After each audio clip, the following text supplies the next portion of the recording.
ILR எலிஜிபிலிட்டியை வந்து 5 இயர்ஸ்லேருந்து 10 years மாற்ற போகிறாங்கன்ட்டு இப்போ பெருசாக கதை போய்க்கொண்டிருக்குது.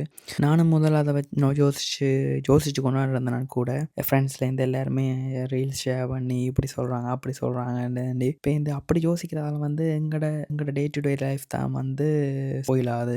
அதை பற்றியே யோசிச்சு ஒர்க்கும் ஒழுங்காக செய்யாமல் அந்த நாளே வந்து ஒவ்வொரு நாளுமே வந்து இதே யோசனையாலேயே இருக்குது. ஸோ அதான் யோசிச்சேனே, நாங்கள் இப்படி இருக்கணும், எங்களோட லைஃப்பை நாங்கள் ரன் பண்ணி கொண்டு போகத்தான் போகிறோம். என்ன தான் ரூல்ஸ் பண்ணாலும் என்னன்னாலும் வந்து நாங்கள் எப்படியோ எங்களோட லைஃப் வந்து நாங்கள் ரன் பண்ணத்தான் வேணும். ஸோ இது எல்லாத்தையும் யோசிச்சு ஒரு பிரயோசனமே இல்லை. ஸோ நாங்கள் மூவ் ஆன் ஆகி போக தான் போகிறோம். ஸோ அதை நாங்கள் இப்போயே ஸ்டார்ட் பண்ணலாம் அப்படின்ட்டு நான் எனக்குள்ள ஒரு ஐடியா தோணிச்சுது எனக்கு. ஸோ எல்லாருக்கும் ஒரு விஷயம் இருக்குது.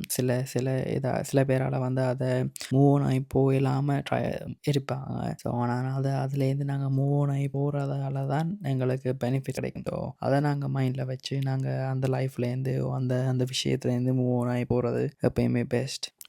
என்னென்றாலும் எங்களை குறிக்கோளை மறக்கக்கூடாது.